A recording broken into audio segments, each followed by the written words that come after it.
and welcome to Sunday in the House.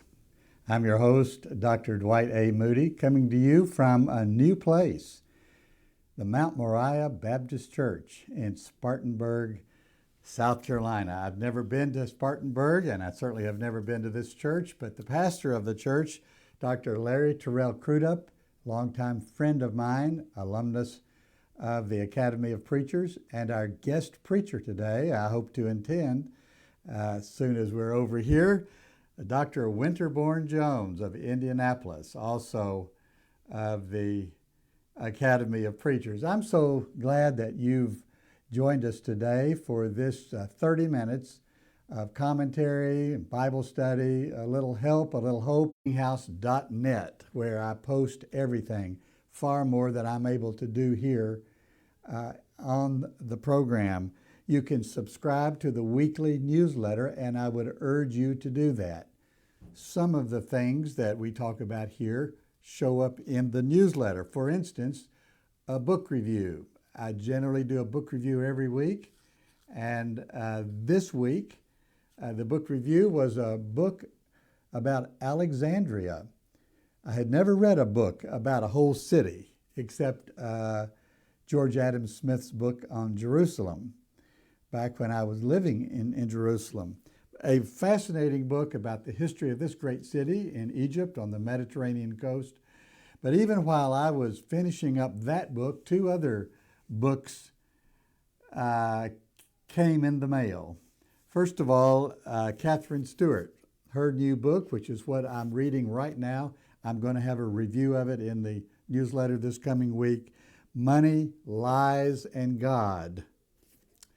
Inside the Movement to Destroy American Democracy. I'm going to review this book. Catherine Stewart was my guest in the Meeting House. I interviewed her. You can find that interview on my YouTube channel. And even after I started that book, I got in the mail as a gift from a friend over in Birmingham, Alabama. Ross is a acclaimed commentary for the New York Times. He is a very devout Roman Catholic. He's written this new book, Believe, and I will review it down the road a bit. All those are on the website, and I encourage you to go there and read those and subscribe to the newsletter so you can stay up. Now, today is the last Sunday of February. February is Black Lives Matter or Black History Month. And even though the federal government, led by some doofus up in Washington, D.C., has decided not to recognize the history of black people or even the history of women in our country, I want to tell you that Sunday in the House, we give proper tribute and honor to the contribution of the black community and black individuals to the United States and also to my own life and ministry. The two men that I mentioned a minute ago, both of them very accomplished and talented preachers and ministers of the gospel, I hold in the very highest esteem. And that led me, of course, to helped launch the Academy of Preachers back in 2008. Dr. Crudup is from Round Rock, Texas. Some of you know where that is. It's just outside of Austin. I've been there. We had an AOP event there. And Winterbourne Jones is from the District of Columbia, even though he pastors now out in Indianapolis. But I met him at Fisk University in Nashville, Tennessee. Larry Crudup was a student over at Belmont, just across town from Fisk. I remember walking into the chapel, the memorial chapel at Fisk University. I did not know anybody. They did not know me. I went into the basement door. There were 2 or 3 students there, and one of them was Winterbourne Jones. I said, I am Dwight Moody. I'm launching the Academy of Preachers, and I'm looking for young men and women who will serve on my leadership team.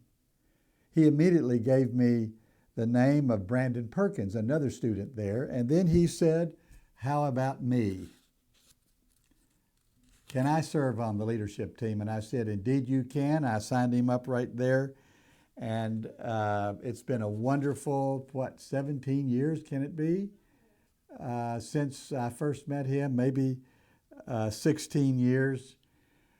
We have since, after I retired, turned over the Academy of Preachers, which had more than 1,000 young people from evangelical, Orthodox, Catholic, Protestant, Pentecostal traditions preaching at festivals all over the country. And when I retired, the board gave this organization, at the time funded by the Lilly Endowment, to Belmont University, their College of Theology and Christian Ministry. Unfortunately, just that year, the COVID hit. Nobody was doing anything. We were scrambling to survive. And the AOP has never recovered. I'm going to be writing and advocating for the resurrection or the resuscitation, the renewal of the Academy of Preachers. I think it needs to be done, and I call upon Belmont University to make that happen. And somebody there or somewhere needs to do something to help get that back on track. Now, this week I have had an amazing week talking with viewers and listeners, donors, and I want to tell you about 4 conversations I've had. This week we have had 8 donors send money. The contributions have totaled a little over $1,000 this week, and this so encourages me. We've had 8 donors, including 5 people who are donating for the very first time, which means that that's number 44, 45, 46, 47, and 48. And we're ready for 49 and 50. I think that's the way it works out. Maybe that's you. Maybe you'd like to make a donation. Maybe you're a first-time donor to keep this program on the air. You can go to our support page on the Meetinghouse. There is an address there in Lexington, Kentucky, where you can send the money. I do not handle the money. Other people do in Lexington. You can send it there. Second, a regular listener and partner in New Jersey wrote me actually last week and said, I'm on the road to Scotland, a place called Bothwell, Scotland, I think, which I know as the home of the famous British missionary David Livingstone. But this regular viewer, said, I'm not going to be in New Jersey this week. I'm going to be in Scotland, but we're going to watch it in Scotland. The whole family evidently gathered around and watched from Scotland. That now holds the record for, I think, the furthest from home. And I appreciate you notifying us of that. And then from Georgia, I got a text from a person who works in media, and they travel all over the country, and they watch when they can. They read the newsletter. But he called me from Georgia this week, or actually I think it was a text, and said, among many things, he said, Dr. Dwight, that's what he calls me, what appeal are you going to make in your program? What do you want the people to do?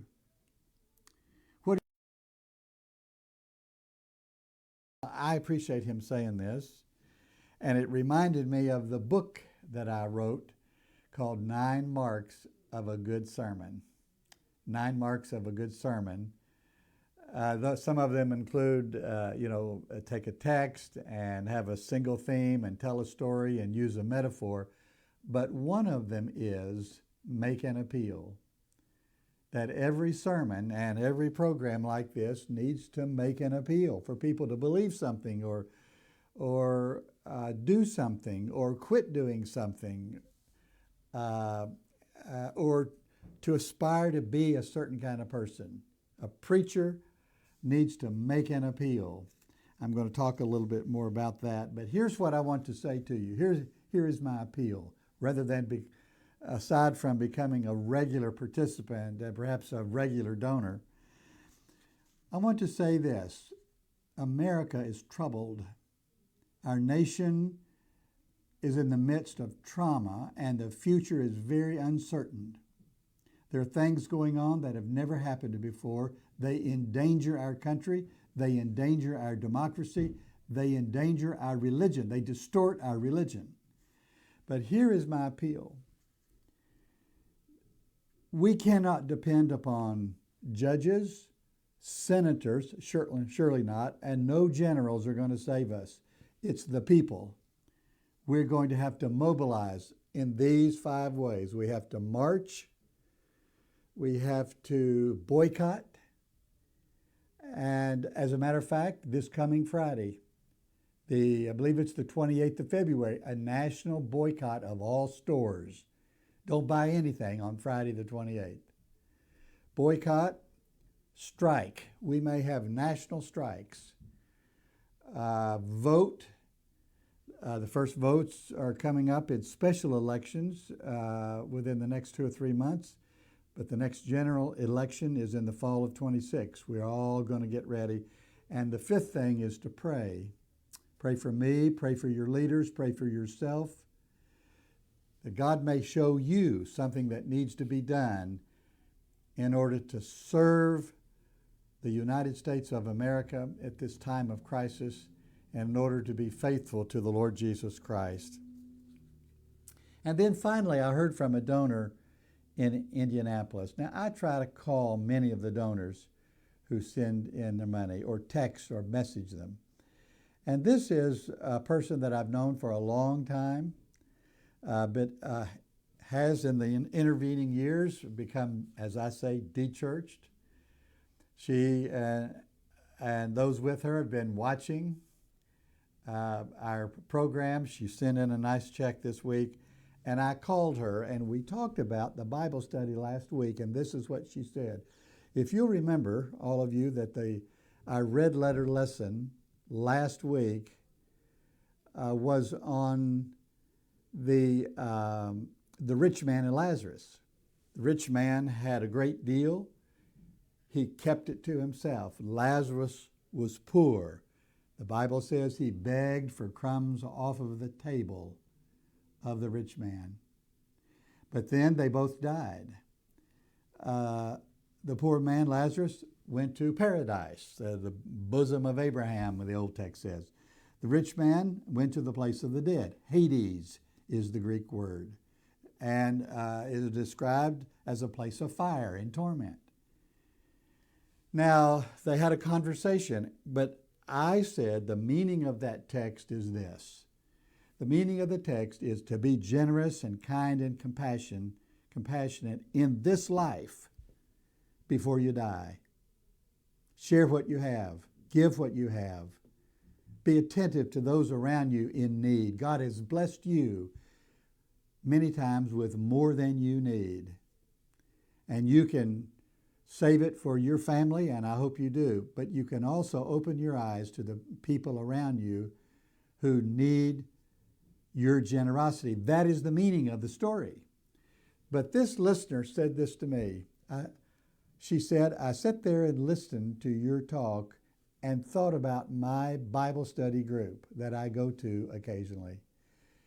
If they had had that text, they would have focused almost exclusively on the hell fires of Hades, about how you're going to suffer in hell after you die if you don't know Jesus. And she said, I appreciate so much you reorienting my understanding of that text to where it needed to be. The purpose of that story was not to tell us how bad it's going to be for us in hell after we die. No, it's how good we can be in this life, being generous, kind, compassion, sharing what we have. Now, this leads me to emphasize what I think is one of the most important, if not the most important, rule for reading the Bible. Here it is. It is not what you affirm about the Bible that is most important.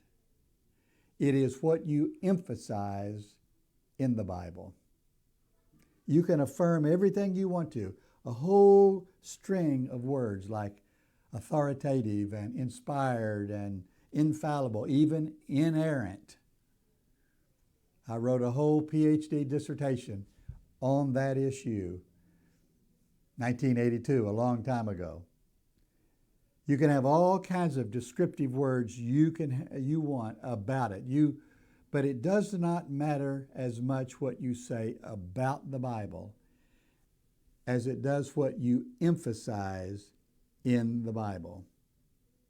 And this text from last week, you have the choice of emphasizing the supposed pain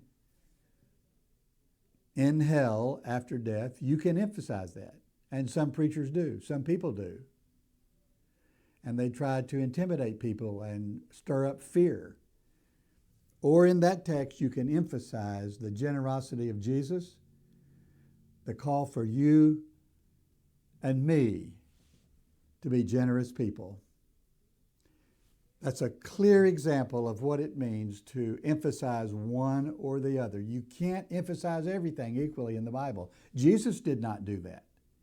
As a matter of fact, in the Hebrew Bible, what we call the Old Testament, there are, 635 laws or commands? But Moses said, here are 10 you need to emphasize. We call them the 10 Commandments. Rather than giving equal emphasis to all of them, he said, emphasize these 10. That makes sense to me. I hope it makes sense to you. And then think about what Jesus did. The man came to him and said, Jesus, what's the greatest command? If we have to narrow that 10 down to one to emphasize, what would you say? Well, Jesus responded, as he always did, with, well, what do you think? He was a great teacher.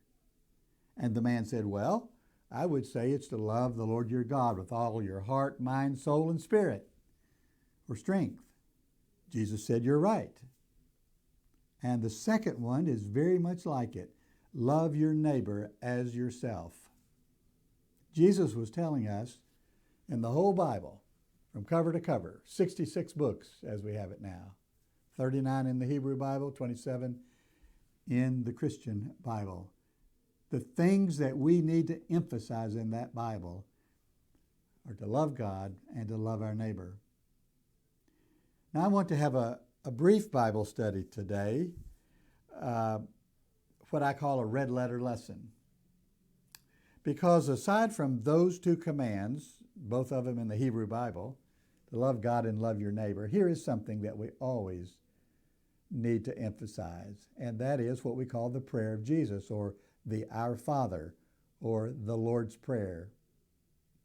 In the Common English edition, which I have in my red letter Bible here, it is it's in two places. I like the one in Matthew. It is a little longer.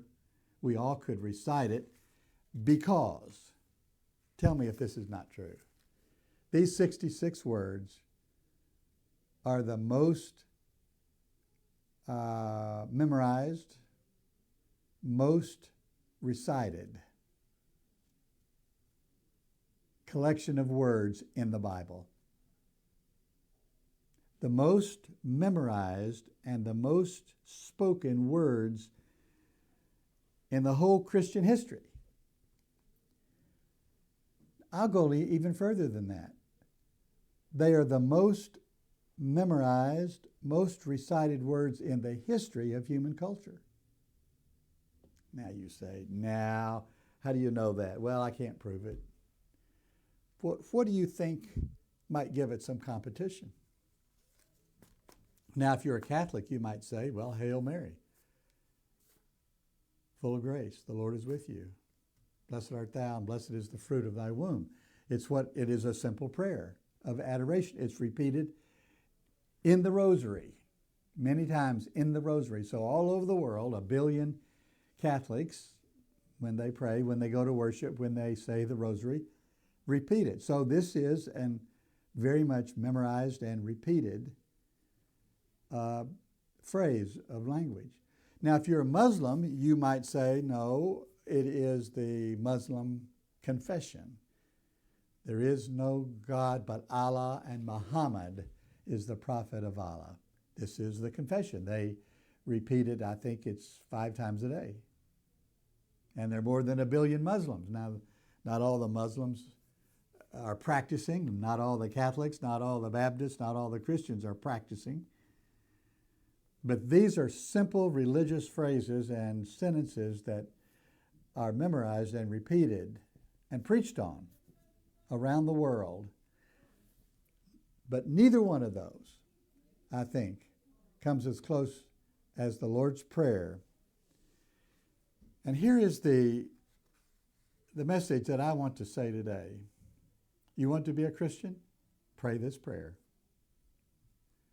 You want to be a Christian? Live this prayer of surrender. Your will be done on earth as it is in heaven. Your will be done in my life as it was in Jesus. That's a spirit of surrender. A spirit of trust. Give us today our daily bread. Give us today the work we need. Give us today protection and shelter. Give us today and help us give to others what they need for today. That's what that phrase means. If somebody else needs food, it's our responsibility to help them receive it in the name of Jesus. Forgive us our sins. That is, we are to practice confession. We are to practice forgiveness. We are to practice reconciliation, just like Jesus did. Deliver us from evil. We are to engage against all the evils, whether it is emotional and psychological and health-wise in our bodies or in our spirits, or whether it's social, in our churches, in the neighborhood. We are to resist it. If it's international evil, we are to resist it. We are to fight it.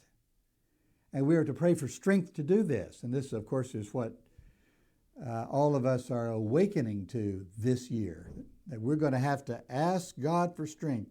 Deliver us from the evil that we see in our nation, rising up, giving the Nazi salute, firing people, firing the generals so they can put generals and lawyers in the military that will just kowtow to the president. This is wickedness like we've never seen since the Civil War. And then, of course, the great ending. It's we don't know whether this ending really came from Jesus, but by the end of the first century, this phrase had at least been added by some people. For yours is the kingdom, the power, and the glory. That is to give praise to God, to believe that God will eventually triumph and overcome all the evils in the world. So to pray the prayer and to live the prayer makes you a Christian. To believe the prayer, that God hears our prayers, that God's will eventually be done, that God does supply our needs, that we can receive forgiveness from God and have the power to forgive others that have done us wrong. God will give us the power to resist evil when the time comes. This is what it means to be a Christian. You know, an interesting thing about this prayer, many of the Christian things, of course, this is a Jewish prayer, as Jesus was a Jew. Many of the Christian things are not even in this prayer. There's no mention of Jesus. There's no mention of the crucifixion, the resurrection, what we call the second coming of Jesus. No mention of the church. So I don't know whether that implies that you can be a good Christian without those things. But if you pray this prayer and live this prayer, believe this prayer, this is what it means to be a Christian. This is what it means to be a follower of Jesus. This is what it means to be a human anywhere in the world. That's my red letter lesson for the day. You know, I'm emphasizing the red letters because that's what we need today. The religion that surrounds the White House these days, Christian nationalism we call it, MAGA religion, M-A-G-A, that's not true Christianity. One of the things they've done this week that's atrocious is that they are stripping the national culture of DEI, diversity, equity, and inclusion. If there are three words that describe the Christian movement and the spirit of Jesus, it is diversity, all nations, all tribes, all genders, all people, all colors. It is equity. As we used to say, the ground at the cross is level for everybody. Now we're being controlled by oligarchs, billionaires who think they can run our country. But around the cross of Jesus, in the community of Jesus, around the table of Jesus, we're all equal. The rich man and the poor man, the black man and the white man, the man and the woman, the straight man and the gay woman, and the gay man. We are all the same. I want to assure you of something. I read this week that the Carter Center, Presidential Center Library in Atlanta, a place that I have visited, like all of the presidential libraries, are under the control of the federal government. And the president sent out orders today that the programming at all of these 11, I think, presidential libraries are to be canceled. They don't want any book reviews, they don't want any programs, they don't want any discussions that have not been approved by the White House. Now, I'm sure this will be contested in court. It's a violation of the First Amendment, of course. It's a disruption of who we are as a free-thinking people. But I want to say to you today, DEI exists in the house. And every Sunday when we gather in this house, nobody in the White House is going to tell me what to say. Nobody in the White House or any of his henchmen, no billionaire, is going to send me a memo and tell me you can't say that, you can't read this, you can't review that, you can't interview this person. Because here we are free in Christ, and not only that, we are free Americans. So you stand with me. You come every Sunday morning. You hear what I say, and then you write me and say, yes, but what do you think about this? You call me and say, I don't agree with you. Send me a text, post on Facebook, make it public. You can generate a conversation among all the people in 20 or more states who are listening and participating in this simple 30-minute broadcast of Sunday in the House. How do you feel about that? Let me hear from you. Do something this week. That's my appeal today. Yesterday, I went to my first march of the year. It was in support of trans and gay people, Hendersonville, North Carolina. I drove up there with my wife. We got out. I took pictures. We listened to the band. We saw people we knew. We heard from people who were there but didn't know we were there. Why don't you find a march you can go to this week?